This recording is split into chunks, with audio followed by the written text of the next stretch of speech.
Então a gente tá aqui já com ele aqui no Ibaxé Tubifumide já, Fábio Júnior, que vai ministrar essa oficina pra gente, falar um pouquinho da trajetória dele dentro do candomblé, não só do candomblé, né, mas das religiões de matrizes africanas, que a história dele não começa no candomblé, né, começa na Umbanda, né? E, e aí ele vai falar pra gente, assim, como foi esse começo, assim, como é que você, tipo, conheceu a religião. Também tem uma coisa da família tua, né? Na verdade, eu tenho uma tia, né, que ela tem um terreiro de Umbanda, aquela bem perrachado mesmo, catimbó antigo. E desde pequeno eu fui muito engraçado com aquilo, aquilo me atraía, né? E aí teve até uma situação em que a minha mãe me pegou lá dentro tocando triângulo, isso virou piada na família inteira. Naquela época eu já tinha assim um certo gosto pela religião, né, pela Umbanda. E aí esse gosto ele foi só aumentando, eu fui descobrindo outros lugares. Passei a frequentar a casa da mãe Valdívia, que era uma mãe de santo muito antiga lá no bairro que eu moro, que é no Joaquim Távora. E aí, depois disso, eu me tornei filho lá da casa dela, depois que ela faleceu. Passei a ser filho de santo do filho dela, do filho carnal. E aí, foi aí onde começou a minha trajetória dentro da religião. E aí, pouco tempo depois, eu conheci o candomblé. E foi por volta de 2014, 2013 para 2014. O primeiro candomblé que eu frequentei foi um candomblé que o babador Chamasse Barreiro colocou na sala de uma casa daqui de Fortaleza. E em seguida eu passei a frequentar e a ser filho do Ile Axé Barô Molorê. E lá eu comecei a pegar gosto e zelo por cuidar de roupa de santo, por ajudar a vestir o orixá. E eu tenho muito negócio do perfeccionismo, né? Eu gosto muito de deixar tudo perfeito, eu gosto de deixar a roupinha toda sem ficar amassada. E aí eu fui aprimorando essa minha vontade, né? De cuidar da roupa, de cuidar do orixá, de fazer um laço bonito. Tive a oportunidade de estar em outras casas de candomblé no Rio de Janeiro. E lá eu via como eles faziam aquilo. E aí eu acabei que aprendendo da forma deles também. Trouxe pra cá, uni o que eu sabia. Passei pra outras pessoas. E hoje tô aqui. Mas aí foi tipo, tu tava lá no candomblé. Aí acho que todo mundo tem isso, o encantamento pela roupa, né? Sim. Principalmente porque hoje a gente tem esse lugar mesmo também das pessoas que produzem essas roupas, né? Que trabalham com essas roupas, elas também têm essa preocupação da perfeição, né? De estar tudo lindo. Então acaba que também chama muita atenção, né? A tua atenção, ela foi chamada também a partir desse lugar da roupa. Ela já te encantou de cara? Ou, por exemplo, tava precisando, me ajuda aqui. Tava precisando, foi numa correria, né? Tem a situação também, tem que valorizar quem faz a roupa, muito importante. O perfeccionismo em vestir é meu, de produzir é das costureiras. Mas eu sempre entro com a ideia, eu sempre entro com um estalo assim, eu acho que assim fica legal, eu sempre passo isso pras pessoas. Mas pra eu aprender mesmo foi no susto, assim. No intervalo de um candomblé eu via as pessoas tendo dificuldade pra arrumar, porque era muito santo, e eu me meti lá, fiz do jeito que eu via fazendo lá, as pessoas cuidando daquela forma, e comecei a trabalhar em mim uma outra técnica, sempre tentando fazer da melhor forma, para que não amassasse e tal, e fui sempre tentando aprimorar. É tanto que hoje, quando eu chego no candomblé, por muitas vezes que as pessoas me veem, elas sempre chamam para eu ajudar, eu entro em lugares que nem todo mundo tem acesso, para eu poder ajudar, porque tem aquela história do sagrado, né, não ser exposto para todo mundo. E eu, como tenho essa mobilidade, né, essa facilidade de aprender, de reproduzir, né, de vestir, de fazer daquela forma que fica legal, as pessoas confiam a mim e me colocam para arrumar santo. Acho que até um ponto interessante da gente comentar que você, no candomblé, você não é iniciado ainda, Não, né? Não sou iniciado. Eu fui iniciado em um outro culto. Só que quando eu passo por o candomblé, o que eu fiz no outro culto, ele não é considerado. Então, dentro dos trâmites do Queto, eu não sou iniciado. Mas com tudo isso, ainda não sendo iniciado, as pessoas acabam que têm um certo respeito pelo tempo, pelo que eu sei, um pouco do que eu sei, pelo que eu posso fazer, né, pelo que eu não posso mais faço, porque o candomblé ele é uma religião que antigamente tinha muito bloqueio, mas hoje em dia as pessoas existem pessoas que acabam dando uma certa liberdade quando elas sabem um pouco do conhecimento da gente, não tudo, porque é uma religião de segredos, né? Mas de pouquinho em pouquinho eu vou aprendendo um pouco mais, eu vou exercendo ali o meu papel dentro do que eu posso. Porque o que eu vejo também é que, por exemplo, essa questão da roupa, ela é realmente estética mesmo, assim, é algo que a gente procura a tua ajuda, porque a gente sabe que vai ter um trabalho ali bem feito e tal, assim, é longe, inclusive, dos momentos, né, mais litúrgicos, ritualísticos e sagrados, secretos, né, digamos assim. Então é mais longe disso, né? Eu já tive experiências mesmo de a gente estar junto, né, ajudando. E assim, não tinha nada de diferente, assim, não estava acontecendo. Nada, nenhum A gente ritual. sabe que existe a ritualística de arrumar, né, também, quando tem os momentos mais ritualísticos, né, mais internos. Também se arruma, né, ali, porque na verdade a festa do orixá é naquele dia. Quando o orixá come, né? Que é como a gente chama. Quem entende sabe o que é, que quando o orixá come, a gente veste, a gente arruma, coloca um laço e tal. E até hoje eu não vi, tipo, alguém chamando você para esse momento. Pelo contrário, você tava lá participando como qualquer pessoa não iniciada estaria, né? Ali no canto, Cuidando ou lá da parte. fora, né? Até às vezes nem tava dentro, Entra. nem entra, né? Então, esses outros momentos, né, que eu digo de já passou tudo, é o dia da festa, né, o dia do candomblé, é o dia da confraternização, né, de todos ali com aquele orixá. E aí você vai lá e acaba... E às vezes também é um lugar, assim, uma sala, né, que tá reservada para arrumar o santo. Exatamente. Não é um quarto, né, sagrado, assim, digamos É exatamente nesse sentido em que eu falo. Eu vou para lugares que nem todas as pessoas têm acesso. Mas nesses lugares, não são lugares onde acontecem grandes coisas, não. Geralmente é o quarto das roupas, onde não se pode entrar todo mundo, porque é um lugar... questão de organização, tudo, uma questão de organização. Não seria certo dizer que é a parte folclórica da coisa, mas é basicamente isso. Quando a gente entra para arrumar um orixá, na verdade ali aquela festa é para o público, né? A festa do orixá é no dia que ele realmente tem todas as oferendas para ele, né? É o dia das obrigações para ele. Então nesse momento é onde eu entro, né, e me satisfaz demais. Eu entro nessa parte de que o orixá vai ali, que ele tem contato com as pessoas, que ele tem contato com a ebé, né, com a casa, com as pessoas que circulam aquele lugar, com os amigos, os babalorixás, yalorixás, ogãs, equetes, e todas as pessoas que fazem parte da religião. Eu me satisfaço ali. Quando eu arrumo o orixá, quando eu deixo o orixá pronto, pra mim não tem nada melhor. Sim, e que também essa parte, como você fala assim, é para o público, mas é para o público celebrar aquele orixá, né? É para aquele público louvar, é para aquele público ali. Assim, na verdade, para mim é um grande fechamento, né, de tudo que aconteceu. Sim. E ali as pessoas elas vão poder participar com outro tipo de axé, né? Que é o axé da presença, da voz, da palma, né, da fé ali sendo entoada nas cantigas, na verdade sendo relembrada a passagem daquele orixá, porque as cantigas são isso, as danças são isso, são essas passagens, né, que aconteceram na vida desses orixás enquanto eles estavam aqui na Terra, e a gente relembra e reforça, né, e ressignifica e perpetua, né, essa cultura. Embora a gente fale que aquela festa é pro público, o orixá se alegra com a quantidade de pessoas que estão presentes naquele lugar, né? Louvando a ele, né? Batendo uma palma para ele, cantando para ele, transbordando amor, porque o candomblé é isso. O candomblé não é somente você se iniciar, você passar por tudo que deve passar. O candomblé é você amar o orixá também.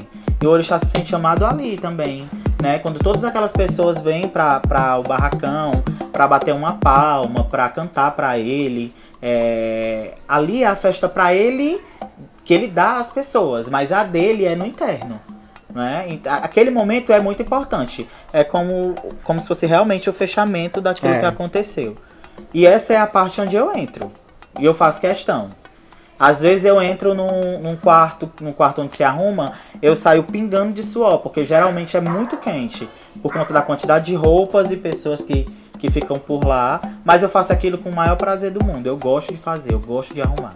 Eu gosto de deixar um laço bem feito, eu não gosto de ver roupa caindo, eu não gosto de ver ojá caindo, cabeça caindo. E eu sempre tento usar, assim, o pouquinho que eu sei, encaixar bem, enquadrar bem dentro daquela roupa. Às vezes a roupa não é grande o suficiente para fazer o que eu penso em fazer, mas eu sempre dou um jeito, porque eu tenho prazer em fazer isso. Às vezes é muito questão do improviso também, assim, né? Porque é uma coisa até que eu ia comentar, assim, existe... São corpos que estão ali, sim, né? São os corpos dos médiums, dos Omorixá. Então, existe também esse lugar de quem tá arrumando entender também como é que aquela roupa vai funcionar naquele corpo. Sim.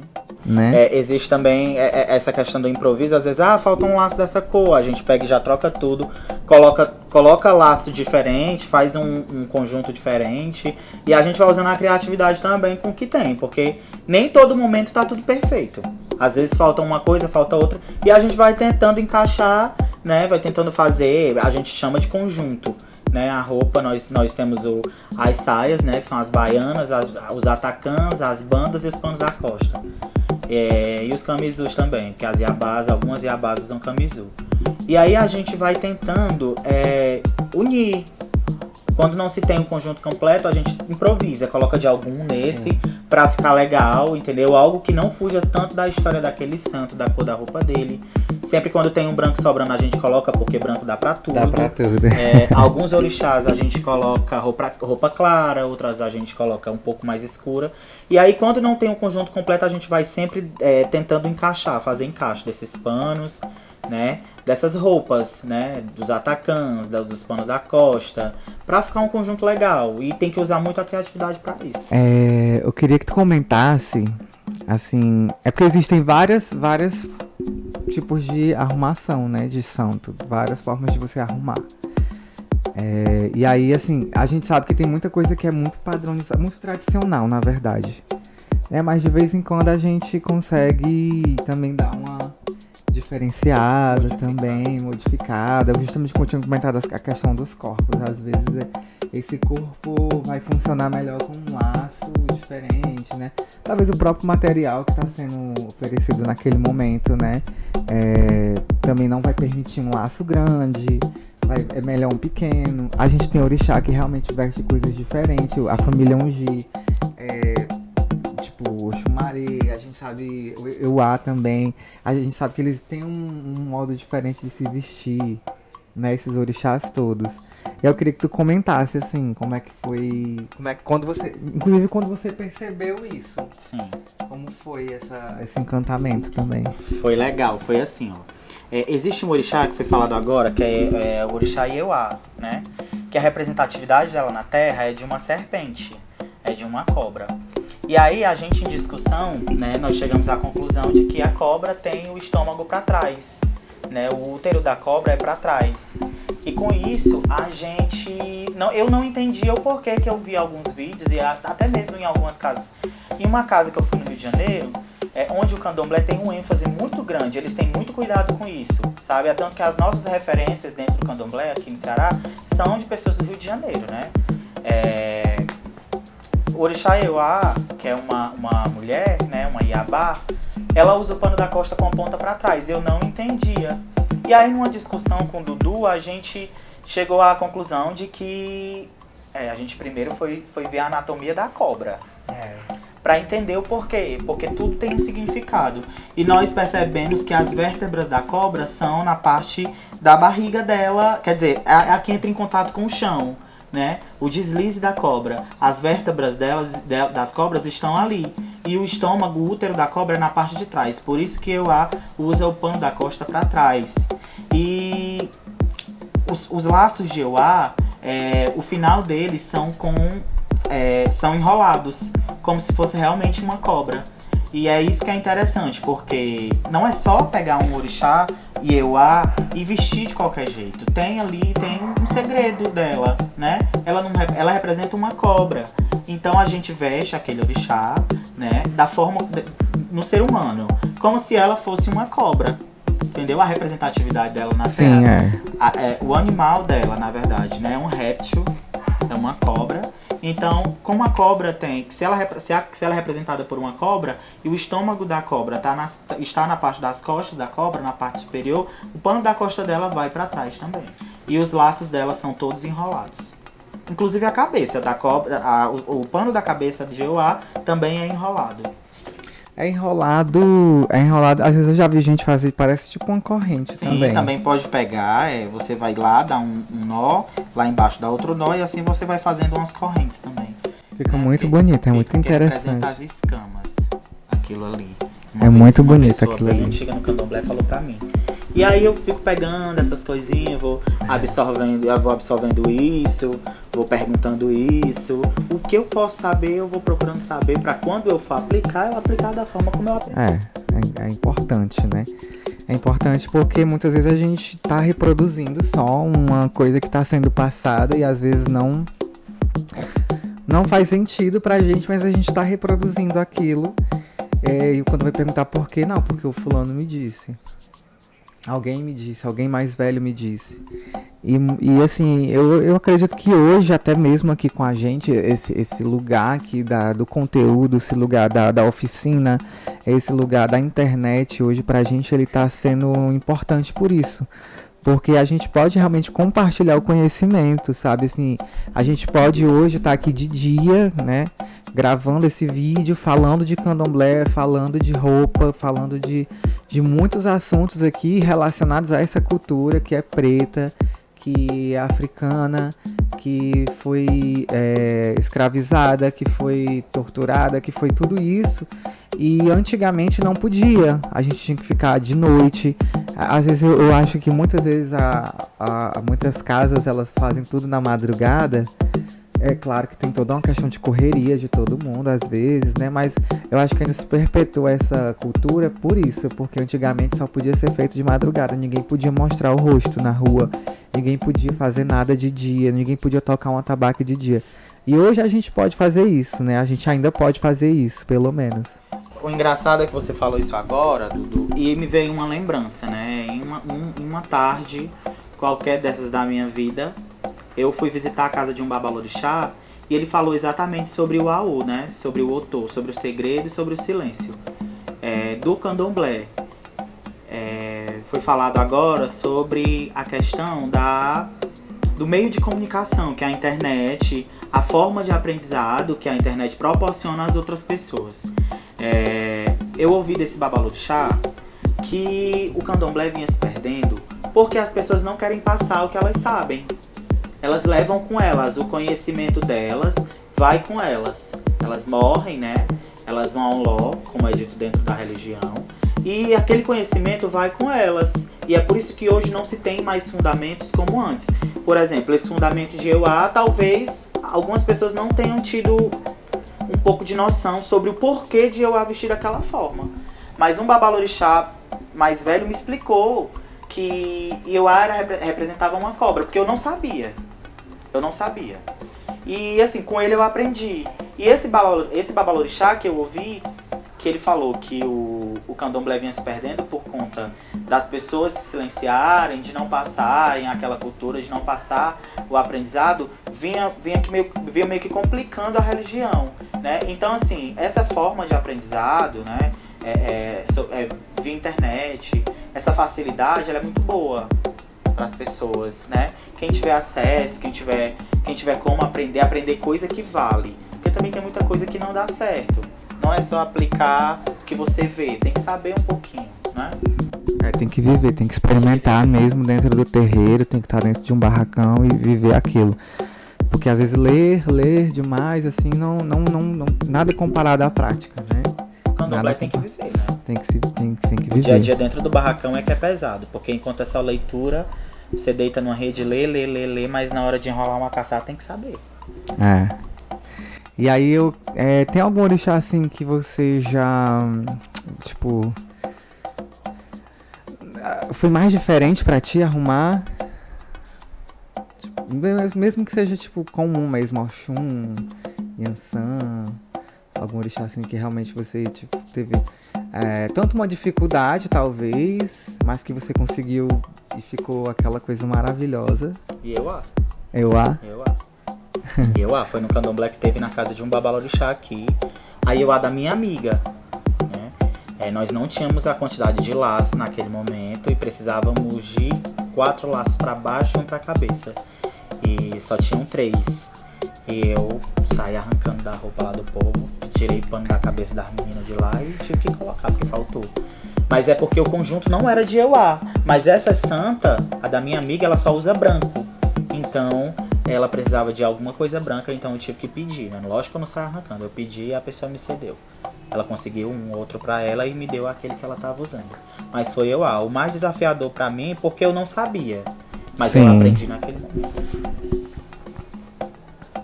E aí tem também a própria construção desses orixás que são mais difíceis, a própria confecção da roupa, ela tem que ser um pouco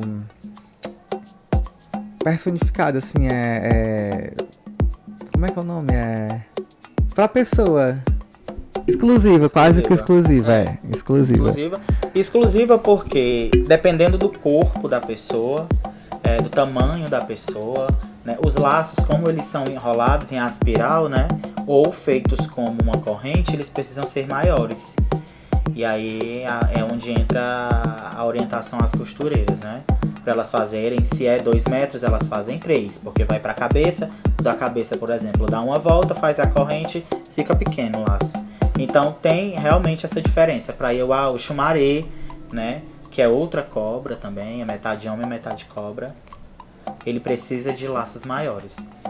Existe essa diferença entre eles dois. Mas no mais, o restante dos orixás, o orixá Oxum são 4 laços. Caso não tenha, pode ser um na frente e outro atrás. Mas se tiver os 4 laços, são um em cada lado, um na frente e um atrás. E o da cabeça. Ficam 5, né? Ficam 5. Yansan pode ser um de cada lado, um nas costas, ou um na frente e um atrás, né? Nanã tem uma diferença, em alguns lugares Nanã não coloca o pano da costa com a ponta para baixo, eles colocam o pano da costa por cima do laço, para ficar como se fosse outro babado em cima da saia. É um pouco diferente também, mas isso acontece em algumas casas, não são em todas as casas que Nanã não entendi, tem um laço. Sim. E o pano da costa vai por cima. Ela veste o camisu, a baiana. Aí, em vez do pano da costa cobrir essa parte, eles amarram o laço e colocam o pano da costa aqui por cima. Fica um laço na frente e o pano da costa pra cá. Fica tipo um outro babado assim. Sim, entendi. O laço aqui, eles vão entrando com o pano da costa aqui e vai fazendo outro babado. E o laço na frente. Tu já viu isso? Já vi mas isso aqui no Ceará? Eu já vi isso no Axaí-Pondá. No Rio de Janeiro. Eu queria que tu contasse também a tua passagem, assim, por casas fora, né, que você teve esse contato, porque realmente a galera de lá, ela é bem assim, tipo, vamos lá. Eles têm um negócio de fazer a diferença. Na realidade, eles são diferentes do nosso candomblé, né, como eu falei, a nossa referência aqui hoje é do Rio de Janeiro, é o Axé Ibodejá, que é a casa do Pai Márcio. A casa aqui que é a casa raiz aqui do Ibaxá Tobi Fumidejá, é o Ibaxá Ibodejá, no Rio de Janeiro, no bairro de Uaíba, em Campo Grande, com o babalorixá Márcio Barreiro, que é o babalorixá do babalorixá aqui e de outros babalorixás. De outros babalorixás também. Ele esteve presente na minha iniciação, em tudo meu. É meu pai também, né? Hoje eu sou filho do Bruno de Logueda, que é irmão dele, então é todo mundo. Pois é. Então, a minha passagem, né? Eu fui pra primeira vez. Na verdade, eu conheci o candomblé pelo YouTube. Eu vi vídeos, né? Assistia vídeos do Ile Alaquetu Axé e Amin Pondá, que é a casa do Pai Mauro de Oxum. Babá Mauro de Oxum. E aí eu tinha muito contato com o Diogo de Loguedé, que é o Babá Ebé da casa dele, né? o herdeiro da casa. E aí, em uma oportunidade, quando uma pessoa daqui foi tomar obrigação lá, eu segui a caravana. Eu fui no meio, passei uns dias lá, aprendi algumas coisas lá também. Vi eles arrumando o santo e na ocasião eu vi Nanã sendo arrumada lá. Inclusive a moça que estava arrumada de Nanã, que vestiu Nanã, né? Que recebeu o orixá, a energia do orixá, ela estava grávida. Ela teve filho 3 dias depois da festa. E a Nanã, orixá Nanã, foi vestida dessa forma, né? Eles amarraram o laço nela, colocaram o pano da costa por dentro do laço e do atacã, né? Uhum. E o laço ficou aqui na frente e o pano da costa assim. Foi a vez que eu vi. E aí eu não tirei isso da cabeça. Preparado pra vestir uma Nanã já. Chegar uma Nanã. Gente, é muito legal. Cuidar do orixá dessa forma é muito legal. Teve outra ocasião também, na casa do pai Márcio Barreiro, do Baba Márcio, nos 21 anos dele.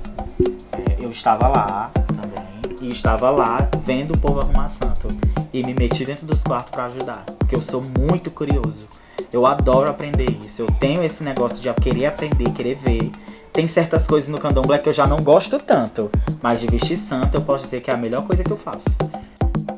E aí a gente também vai falar, a gente pode começar a introduzir essa parte, porque não é só arrumar o orixá, né? A gente precisa, é um conjunto de trabalhos. Existe uma confecção de uma roupa, existe, né, o trabalho de um tecido, o trabalho de uma arte, uma artista mesmo, né? Assim, que a costureira quando fala de candomblé, ela acaba se tornando uma artista, porque a gente vê hoje coisas sendo produzidas que a gente, meu Deus, como é que eles conseguem fazer isso? Juntar a cianinha, fazer roupa de cianinha, é muito complicado. É válido lembrar também que também tem o trabalho da goma, né? Era isso que eu queria chegar, esse processo. A costureira manda a roupa pra gente e a gente dá o nome na goma. A gente vai pra cozinha, coloca a panela no fogo, queima a mão, minha mão fica toda espelando. Porque tem esse processo que a gente vai falar aqui com vocês também, a gente vai passar esse processo todo e várias técnicas, né? Eu, por exemplo, já conheço coisas, a gente já chegou a conversar e falou assim, mas eu faço assim. Eu falei, eu conheço assim, mas, por exemplo, se eu quiser deixar mais, aí a gente bota isso. Pra roupa branca, às vezes tem segredos que é importante a gente falar, que é importante a gente, né, mostrar isso, porque às vezes a roupa branca é necessário, você coloca um ingrediente a mais e ali aquela roupa fica perfeita. E vocês vão ver tudo isso aqui nessa oficina, tá? De turbantes e arrumação de santo. E a gente vai falar sobre tudo isso, sobre todo esse processo. Mas eu queria que a gente falasse agora, né, sobre essa parte da goma, essa parte também do ferro, né, que é importante também, que é de passar o ferro. Sim. Assim, quando eu vou pra cozinha fazer a goma, eu coloco a água no fogo, né? É assim que eu preparo. Existem várias formas de preparo. Tem gente que coloca um pouquinho de uágio para roupa branca, para ela ficar um branco meio azuladinho, claro, porque dá um vívido mais no branco. O branco fica mais forte, né? Eu sempre coloco a goma na água fria e vou mexendo até ela engrossar e espero ela ficar clara, para não danificar as roupas coloridas, né? Porque o branco, quando ele entra em contato com a goma, ele não mancha.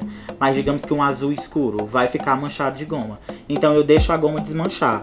Já tem gente que gosta de colocar a vela dentro. Eu já coloquei velas. Porque a parafina ali derrete. Inclusive quem falava muito era o Babagê, que o Baba Mauro de Oxum sempre falava isso, sempre fala isso. E dá aquele brilho também da parafina. Deixa a roupa mais brilhosa, né? Eu não uso vela porque eu acho que estraga a vela, mas eu gosto de usar a goma porque já é um pouco mais econômico. A gente eu já usei, mas ultimamente eu também não tenho. Existem parafina tá babado também, né? Eles colocam a cola. Eu já vi gente fazer com cola. Mas assim, a gente pensando em rentabilidade, né, em economia, a goma ela sai muito mais barata, né? Ela sai muito mais acessível. Não que a cola seja mais caro. Muito caro, assim. Mas existe o trabalho da lavagem também, o depois desgaste do tecido, porque a qualquer puxão que você dá ali pra fazer um laço pode rasgar com a cola. Mas não é condenado. Quem gosta de usar cola, tem gente que usa só cola. usa cola, Mas eu faço uma goma que fica uma cola. Entendeu? Dependendo do que for, porque às vezes não precisa colocar muita goma numa saia, num forro de saia, no pano da costa. Até mesmo na própria saia, assim, às vezes você dá só aquele ar de Quando a goma chamada. tá fininha já ali, você já meteu, já colocou muito laço ali, que já pegou água na goma, aí você coloca a saia, porque vai ficar duro. Mas não precisa ficar tanto, porque tem precisa o movimento também da saia. A iabá roda, o oboró que usa saia roda, precisa do movimento. Tem iabá que se baixa, ela precisa ter. Tem iabás que tem atos onde as pessoas pegam na saia e precisa do balanço da saia para fazer o ato. Então não precisa estar tão pedrificada. Duro, né? Eu gosto de deixar durinho os laços e o ojá. As pontas dos laços e dos ojás. Porque aí assim eu tenho uma garantia de que aquele laço não vai desmanchar e nem vai ficar mole. Sim, e existem várias técnicas, né? Assim, você também. Acho que muito é da nossa noção também do que vai. De como é aquela urgência, né? Eu acho que se a gente tiver um candomblé daqui a 3 meses, se a gente for engomar a roupa hoje, a gente vai engomar ela, né, ali, tipo, tudo, né? E às vezes pra uma urgência, né, acabou que amanhã eu vou sair pra algum candomblé, eu já vi isso, né? Amanhã vai ter um candomblé, não deu tempo, eu esqueci de colocar, e aí você faz aquela goma, por exemplo, pano de cabeça. E pano de cabeça é uma coisa bem complicada, né, pra se colocar a goma, porque ele parece que aumenta de tamanho, eu não sei. Engrossa o tecido, né? Uma camada superficial. E ele acaba não aderindo tanto como tá sem goma, né? Então ele realmente cresce ali. E aí eu já vi gente, por exemplo, botou só as pontas na goma e até pela cabeça da pessoa, né? Que já era uma senhora de idade, então não tinha como ficar forçando muito ali. Então ele não botou só as pontas e aí o meio ficou sem goma, né? E aí colocava e mais a ponta ia ficar pra cima. Bem pra cima. Então são segredos e truques, né? Que são usados pra... Pode ser diluído, a goma pode ser um pouco diluída. Pode. Existem casas que nem usam a goma. Mas não por nada, é porque tem axés que não gostam. Aquela roupa armada. O nosso axé, ele pede isso, nós queremos isso, até mesmo por conta do perfeccionismo, como eu falei. A gente gosta de fazer, é um trabalho a mais. Dentre todos os trabalhos do candomblé, eu digo que talvez esse seja para arrumação de barracão, para sala, seja o mais trabalhoso. É arrumar roupa, colocar na goma, a gente precisa lavar, passar no ferro, se queimar. Às vezes eu fico com o meu couro das unhas esfrega pra empurrar. E assim, é papo de... Tá quase começando o candomblé e tem gente lá passando. Porque é muita coisa. Existem casas que começam o processo 2 meses antes. Porque é muita roupa, é muito laço, é o que dá mais trabalho, é laço. Porque tem que deixar tudo lisinho, tudo bem guardado, né, nos cabides e tal. E aí as pessoas começam muito cedo. Não é coisa de uma semana antes do candomblé, não. Coisa de 1 mês antes, 15 dias, até 15 dias é meio tolerável. Mas é muito trabalho. Mas assim, próximo é muito complicado, porque a gente já passou por isso aqui, mas por conta de chuva. Que a gente também depende do clima que tá acontecendo. Exatamente. Se você tem um sol bem forte, você tem uma roupa no sol, aquela roupa vai ficar seca e dura com a goma. Se você tem um clima frio, a goma vai escorrer do tecido. Ela não vai deixar aquela roupa durinha. Aconteceu isso comigo no candomblé no Pará. Onde uma pessoa que eu escolhi para ser meu pai pequeno colocou um candomblé, entregou o ibaxé de um filho de santo dele lá no Pará, em Abaetetuba. E lá o clima é muito... Como é que eu posso dizer? É muito duvidoso. A gente nunca sabe quando é que o sol realmente vai aparecer. É muito úmido no Pará. Muito úmido. E chove. Na verdade chove, aí abafa, aí vem o sol. É perfeito pra quem tem. O pessoal fala que... Eita. O pessoal fala lá que as coisas são marcadas antes ou depois da chuva? Antes ou depois da chuva. E ele já sabe, mas eu não sabia. E eu tinha um monte de roupa. Coloquei sozinho um monte de roupa pro candomblé acontecer. As principais roupas, né? Porque foram algumas pessoas daqui, as pessoas daqui colocaram a roupa na goma aqui já e levaram a roupa pra lá. Mas eu fui pra uma casa lá, fiz a goma. Foi eu e um irmão de santo, né? A gente foi lá, colocamos a goma no fogo, fizemos tudo direito. Não tinha bacia, porque eles não têm hábito. E aí a gente queria, porque a gente levou daqui algo que eles não conheciam. É tanto que lá a gente até utilizou meio que uma oficina para ensinar as filhas de santo do pai Daniel a fazer, a engomar as roupas, a passar as roupas. Porque quem engomou fomos nós dois. A gente pegou a bacia com goma quente, o clima estava perfeito para colocar a roupa no sol. A gente pegou a bacia com goma quente, uma bacia com água gelada e empurrando a roupa na goma quente, colocando a mão na água gelada, porque a gente queimou a mão toda. Porque a gente tinha que aproveitar. E quando a gente colocou, começou a chover. Caramba. Começou a chover. Mas deu certo. Sim, sim, foi lindo aquele candomblé, inclusive. Lá no lugar, entendeu? Foi difícil para ensinar, porque aqui em Fortaleza, a gente meio que já tem esse cuidado, essa cultura de fazer, tem que ter a roupa na goma, né? Tem que colocar, tem que ter a roupa durinha, mas lá não. Lá eles não têm esse hábito. Inclusive foi o primeiro candomblé que foi colocado lá, depois que o Babalorixá Daniel recebeu o Ibaxé dele, né? O pai Daniel, que é filho do Babalorixá Brênio, de Ansan. Foi o primeiro candomblé que ele colocou, então eles não tinham esse acesso. E aí a gente levou a goma pra lá. E foi muito legal, porque as mulheres de lá, elas aprenderam a engomar com a gente, a passar com a gente. Entendeu? A gente já entrou nessa história, né? De ensinar. E eu adoro fazer isso. Eu adoro ensinar. Não tenho problema nenhum em passar isso que eu sei, porque isso é algo que é mínimo. É trabalhoso, mas é mínimo. E aí lá começou a chover e a goma começou a escorrer. Do nada, o sol abriu. Aí como ainda tinha goma no tecido, o tecido ficou durinho. Aí deu tudo certo. Deu tudo certo. Pois a gente vai agora passar para a parte mais prática dessa oficina, no qual a gente vai colocar a roupa na goma. A gente vai passar também, né? Na verdade, a gente vai fazer ali a gente vai escolher, né? Vamos pegar as roupas, vamos escolher as roupas que vão ser passadas na goma, depois passadas, né? O ferro vai ser passado. E a gente vai trazer tudo isso para vocês e vai estar sempre comentando, assim, as melhores formas, né? Assim, trazendo também mais histórias, se você tiver mais histórias para contar sobre isso, eu vou lembrando. A arrumação. Gente, teve um dia que eu tava no candomblé e eu coloquei a esteira para forrar o chão, né? Da tábua de passar e o ferro. Eu comecei a passar roupa 2 horas da tarde. Eu terminei 11h30 da noite. E ainda não tinha nem a metade de roupa passada. Tava fazendo tudo sozinho. Porque as outras pessoas estavam na parte sacra da religião, né? Tava lá dentro, no interno. E eu tinha que fazer aquilo. Porque só tinha eu lá fora. E aí, até tinha uma outra pessoa, mas eu ia revezando. Mas a parte maior quem fazia era eu. Cheguei a trazer pra casa, levar pra casa a roupa pra poder passar em casa, né? Porque eu dividia meu tempo assim, eu ia, aí quando eu voltava pra casa um dia antes de trabalhar. E sempre que eu saía do trabalho, eu ia pra casa, me organizava e voltava pra lá de novo.